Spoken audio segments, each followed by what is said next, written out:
You're listening to the Beer O'Clock, the Beer O'Clock Show. You're listening to the Beer O'Clock Show. It's Beer O'Clock, and this is the Beer O'Clock Show. My name is Mark, and joining me is my old beer buddy, Steve. Hello, Steve. Hi, Mark. How you doing? I'm all right, mate. How are you? Very well, thank you. Very good. Also joining us this week, as part of our friend of the show suggesting a beer series, is at Lou Brew herself, Lou. Hi. Hello, Lou. Hi, fellas. How are you? Hi, Lou. Very well. It's great to have you on the show. Thanks for joining us. Thank you for inviting me. No worries. This week we're featuring from, is it Saugatuck? That's right, yep. The Neapolitan Milk Stout coming in at 6%. But before we get to that, Lou, let's start with you. Anything that you've drunk in the last week or so that is worth mentioning? Yeah, I've had a few interesting ones this week, actually. I've had the Francis Big Banging by Rye River that our Irish friends talk about quite a lot. Finally got around to having that. Big IPA. It was very nice. I've had... I cracked open a Founders KBS. That was sort of needing to be drunk before it kind of starts deteriorating. And a couple of interesting sours this week, actually. Okay. I had the Siren Vanilla Vice, which is kind of... tastes a bit like yogurt. It's sort of quite sort of sour and fruity in the beginning, and then ends up being sort of sweet and creamy at the end. So that was really interesting. Oh, wow. And I also had Bergen by Thornbridge. That was sort of a red wine sour, which was very nice as well. Very good. How about you, Steve? I'm in awe at what Lou's been drinking there. Actually, that's quite an incredible beer list for a week. I went back to Manchester again, not having had enough last week. I nipped back over there for the launch of Indie Man. For when the tickets went on sale, so I went to the Port Street Beer House and I had a good few beers in there. The highlight being it was called Clausini Stout by Cloudwater that had been barrel aged in red wine barrels, and that was just tasting absolutely incredible. Really picking up some of the flavours of the red wine in that, and then not content with spending the evening in Manchester, on the way back because I was staying in Leeds. On the way back to Leeds, I decided to jump off at Huddersfield and go to the Magic Rock Tap to have my of course I did to have my 100th Cannonball check-in on Untapped. So it was the best pint of Cannonball I have ever drunk, and literally I went in there, had my pint of Cannonball and left. And then it's just a bit of a hike from the station just for a pint of Cannonball. I timed it was 12 minutes from the station. So that was for future reference, so I know how long I've got when I'm in there. Mate, it was a momentous occasion for me. I was prepared to make that effort. So and I may have got a cab one way. So let's we'll just leave that one at that. And then just the other one that I wanted to mention was a new from a new brewery called Legitimate Industries. This was tax evasion. It was a Pils in a can. Don't think it's very widely available yet because it's still quite new, but it tasted absolutely cracking in terms of Pils. Absolutely nailed the style. Really floral, had some really crisp finish to it as well. So those are my beery highlights this week. What about you, mate? Have you been up to much this week? A little bit. Compared to you guys, it's boring as hell, but that shouldn't be a surprise to most people. Went to the Old Fountain last week for some work drinks, and it's one of these nights where everything they had on the board was these types of beers that they only priced by the third or by the half, so you know they were expensive as hell. Yeah. So the cheap, because I was only in the mood for a cheap night because it was just a work drink, so I just stayed on the Camden Wit all night, the Gentleman's Wit, which is a nice beer. Also had a pint of 5 Points Pale, which was really bitter, much more bitter than what I remember. So I don't know if they changed the recipe or if it's just the beer that they had at Old Fountain, but otherwise that's it. And I had a bottle of Elvis juice banging around, which was probably well past its best, but still fairly fresh and still quite tasty for me. It kind of lost that edge that you guys like. Yeah. It's quite drinkable for me, so I quite liked it. So it's just like a standard grapefruit bitter now. Exactly. that you were drinking, basically, yeah. No hop characteristics left whatsoever. It's a couple months old, but for that kind of beer, you want to get it as fresh as possible, don't you? Pretty much, yeah. Yeah. I'm the one that would probably age a bottle of Cannonball just to take the edge off. Stop it! Just stop it now. Anyway, Steve, let's get on to the news, mate. What you got? Okay, so continuing with the Cannonball and Magic Rock theme, Magic Rock are having the Magic Rock Bike Day, which will be on Sunday the 10th of July at their tap room from 12 till 7. They've invited some friends from the bike world to join them. They're doing all things bikey. There's going to be food and drink on offer. And also for the beer fans, which obviously why we're featuring it in beer news, they're launching a new canned beer on the day, but that's all they're saying about it at the moment. So keep your eye out for a new canned beer coming from Magic Rock around the first week of July, I would have thought. So that's quite exciting. And if you're interested in the bike day, just check out the Magic Rock website at magicrockbrewing.com. Moving on to event news. The champion beer of Britain from the Great British Beer Festival would this year be announced in a new awards ceremony. So you'll know that normally it's announced on the trade session of the Great British Beer Festival. There's a little ceremony in the afternoon. Well, they're actually moving it and they're doing it in its own awards ceremony that will take place at the Hilton London Olympia Hotel on the 9th of August. You can buy tickets for the event at camera.org.uk/awards dinner. Some new beer news from across the pond, and hoping that these will eventually find their way here. Left Hand Brewing are putting some of their beers into cans later on this year. So initially they'll be doing Extrovert IPA, Fade to Black and Milk Stout in cans. I'm guessing everybody's really excited at the prospect of having the Nitro Milk Stout and indeed all of the Left Hand Nitro range in cans at some point in the future. And then finally, some beer news a little bit closer to home. So some new beer news. Thornbridge have launched a new Helles called Lucas. This is their take on the traditional Bavarian style of beer. Refreshing on a hot summer's day, a straw blonde, full-bodied jet sparkling light beer, and appearing in 330ml bottles. So Thornbridge again slowly beginning to sneak out those smaller bottles. And that's all I've got for the news this week, mate. Oh, very good. Right, let's get into this week's beer. It is from Saugatuck.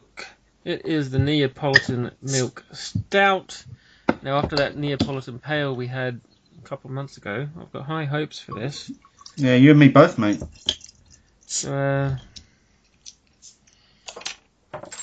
Oh, nice strawberry chocolate mix. Straight from the opening. On the aromas. Oh, yeah. Absolutely.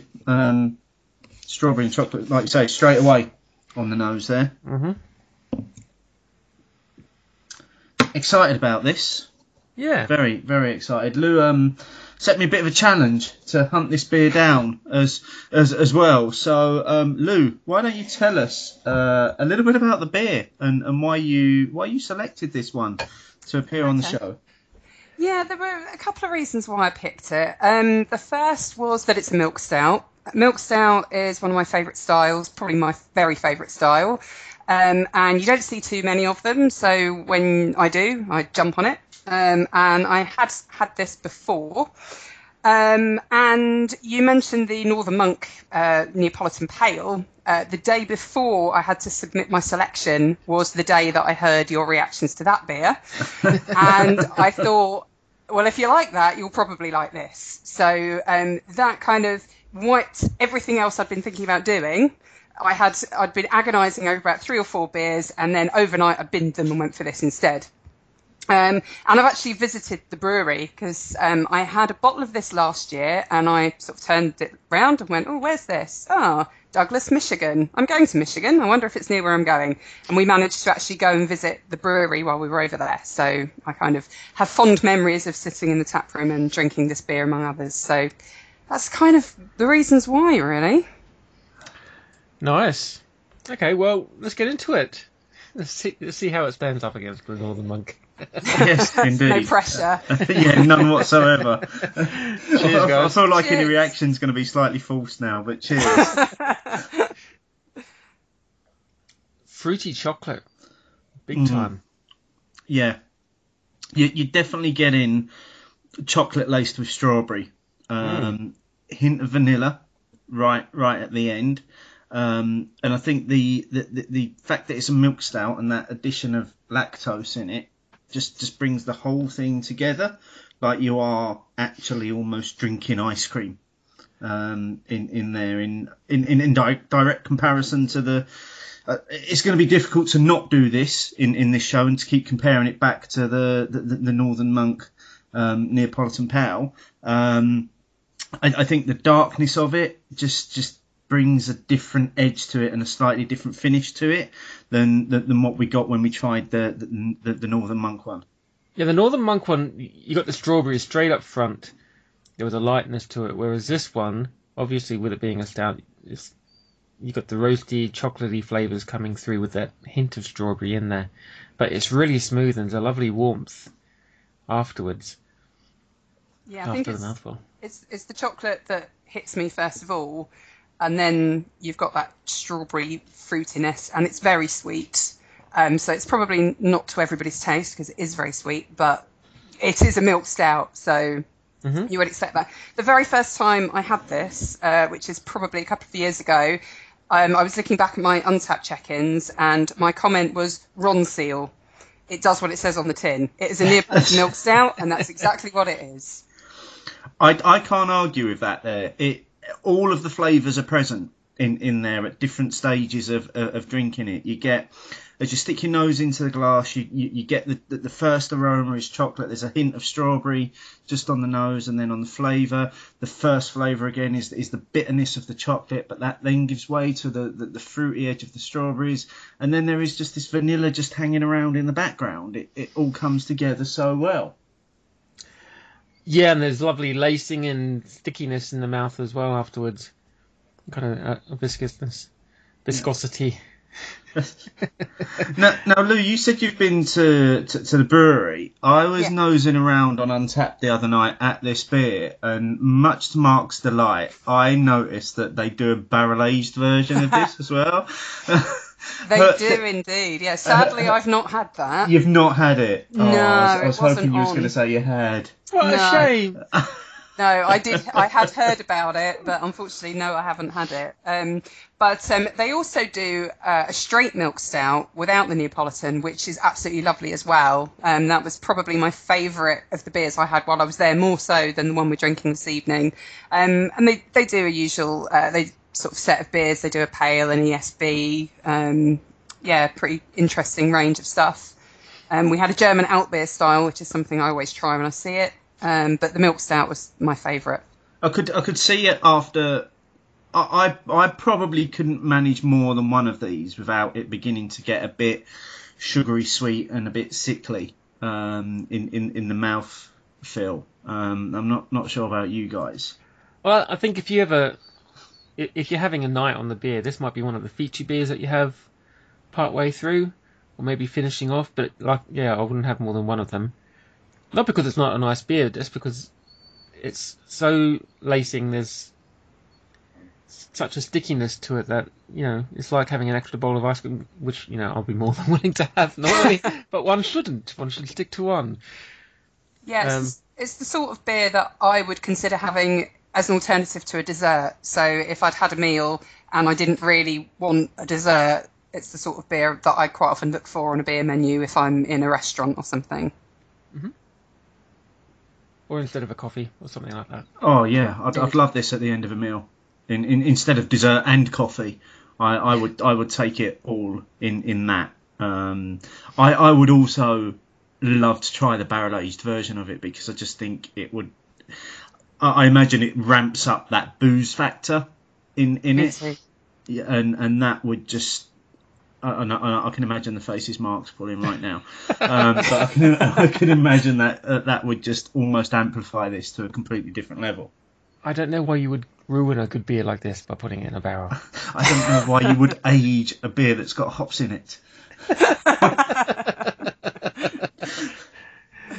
Okay, well, while we're working through this beer, Steve, do you want to get on to our hot topic of the week?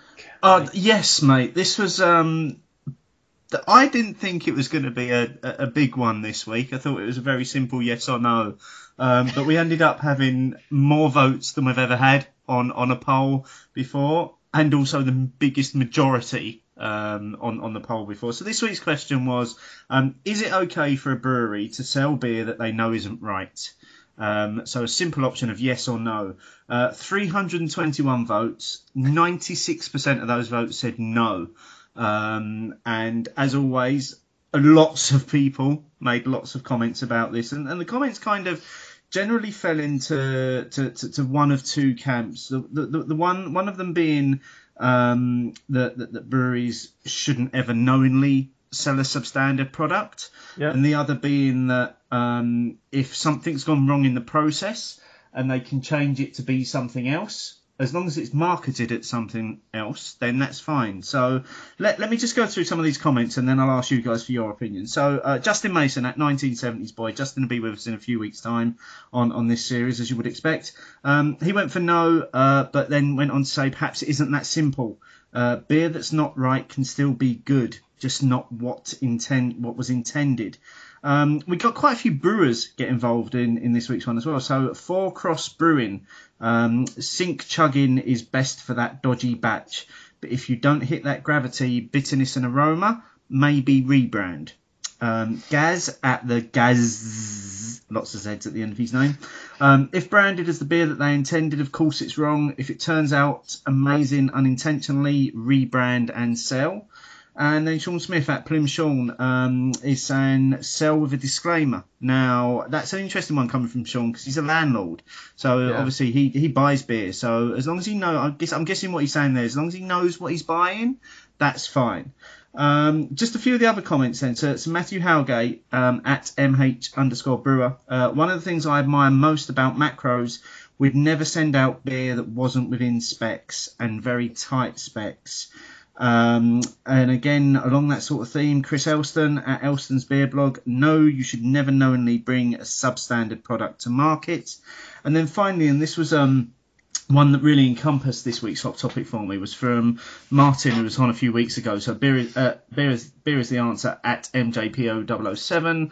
I would be aggrieved with any other food stuff that wasn't right. So see no reason why beer should be any different. So that's kind of what. That's just a fraction of what Twitter had to say about this week. As always, I'm going to go to our guest first. Lou, what's your opinion on this week's hot topic? I agree with the comment from Gaz that it is, as long as the beer is right in that it's tasty and it's not bad and it's not no good, then I think it's fine. Rebrand it. Nobody needs to know that you were brewing a pale and you accidentally made a sour. As long as the beer that you end up with isn't infected and bad. I don't see anything wrong with that. I think the comment about big brewers is quite telling. I think that's absolutely right, that if there was anything wrong with the beer, a big brewer wouldn't put it out as the beer that it's supposed to be. But, if it tastes good and you're not trying to pass it off as something it's not, I think it's absolutely fine. There you go. So very, very largely agreeing with the majority there, Lou. What about yourself, Mark? Have you got any views on this one, mate? Well, I basically agree with Lou, but like Martin saying, any other type of food stuff you wouldn't put out if it was substandard. But if it comes out and it's decent and it's a different style, I would say if it's above average for that style, as an accident, put it out, see what people think of it, because you never know, you might have an alternative brew that you could continue to market. But if it's a bit shit, but it matches someone, just bin it, put it down the sink, take the loss. The damage to your reputation if you put out a product that's going to be substandard, you might not recover from as a small brewer. Absolutely, and literally every comment that you've made there was covered in one of the replies that we had to this week's hot topic. I don't have a view that's massively indifferent to what either of you guys have said. If the beer's not right, don't put it out. But if you can put it out as something else with a disclaimer, then that's fine. So, but a really interesting hot topic this week. You can still get involved in the hot topic discussion. Just use the hashtag hot topic, and there'll be another one along next week for you to sink your teeth into. Was there anything that inspired that question, Steve, or did you just think of it? No. It's not that I've had a bad beer recently, and this was my concern when I posted it, is that people were going to suddenly start going through my Untapped list and saying, right, which beer has been shit? Which beer has he had that hasn't been right and he's having a rant about? And it wasn't that at all. It's simply, when I'm out with people, if somebody's having a discussion that I think, oh, that'll make a good hot topic, I make a note of it in my phone. So I've actually got about 12 weeks worth of hot topics saved up just from eavesdropping on other people's conversations. So that was literally, unfortunately, nothing more scientific than that was the next one on the list. Okay. So no, it wasn't inspired by a particularly bad beer. I think what I will have to start doing though is start trying to reference where I heard the discussion and what it was that started that discussion at the time. Yeah, or at least say this isn't targeted at anybody in particular. Yeah, absolutely. And if I could, I'd just like to wade in on the hot topic, the other hot topic you had recently about Untapped scoring. I'm 100% with you, Steve. I'm a half mark girl all the way. Brilliant. It's not just me. There are two of us. Yes. Oh, Thank dear you. me. Yes. Hear that, Martin? Yes. Right, Steve, have you got an Instagram of the week, mate? Yes, very, very easy one to pick, this week's one. Previous winner, a guy that's won a few times. Stunning picture. The most stunning white picture you're ever going to see, with 3 bottles of the recent Cloudwater and Magic Rock release in it, poured into 2 glasses. There's a Cloudwater glass and a Magic Rock glass. This is ticking all of the boxes for me. The great big box of nothing goes to Gammon Baron this week for this amazing bit of beer porn that he posted onto in Instagram this week. It's linked through in the show notes. It's up on our Instagram feed if you want to have a look at it. Congratulations, Gammon Baron. Your great big box of nothing is on its way to you. And if anybody wants to have a go at winning their own big box of nothing, you can put your picture on Instagram, use the hashtag cheers guys, and if it's the one that gets me most excited, you will get a shout out on next week's show. Very good. So winding down, do we have any final comments on this Neapolitan milk stout from Saugatuck? Let's go, Lou. Yeah. I know it's the beer that you recommended. So exactly. Yeah, I think it's fantastic, and I think everybody should find it and drink it and try it.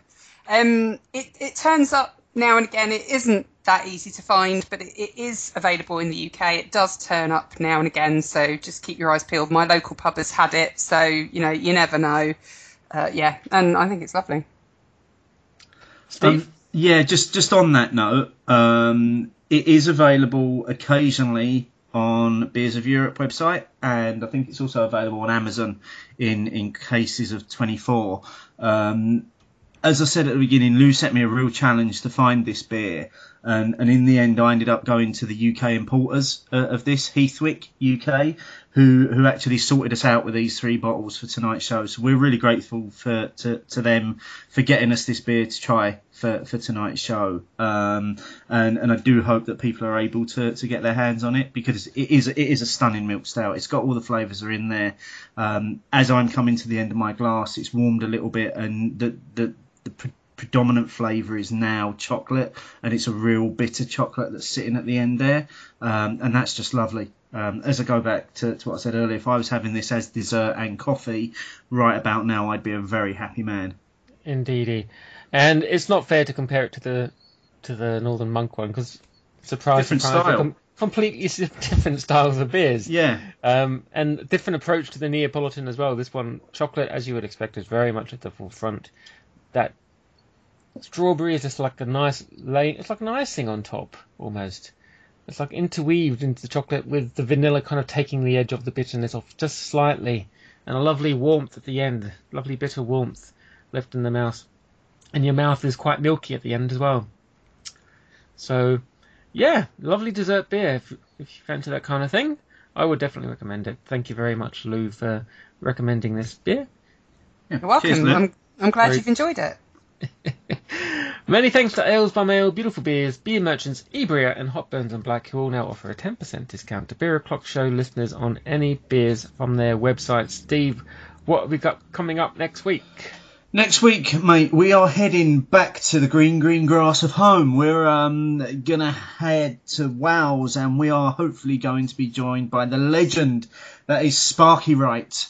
And he's sent us 2 beers from his local brewery, Mad Dog Brewery. We shall be doing their all-day granola stout and It's All Propaganda black IPA. So another double-up show next week, mate. I know how much you love those ones. Can I say I'm disappointed we're not getting a pale ale from Wales. Hey, you had your fun last week with Dale's Pale Ale. Dale's Pale So Lou, where can people find you online, mate? I am on Twitter at Lou on Brew. I'm on Instagram at Lou on Brew, and you can probably find me on Untapped as well. Very good. We're online at beeroclockshow.co.uk. We're on Twitter at Beer O'Clock Show. We're on Instagram at Beer O'Clock Shows. Steve is on Untapped at Beer Show Steve. I'm on Untapped at Beer Show Mark, and I'm on Twitter at Beer Show Mark. Lou, thanks again for joining us. It's been an absolute pleasure to have you all to ourselves rather than sharing you on a lock-in like we did last time. I'm honoured to be here. Thank you very much indeed. And until next week, Stevie. it's been the highlight of my week. And mine. Bye-bye.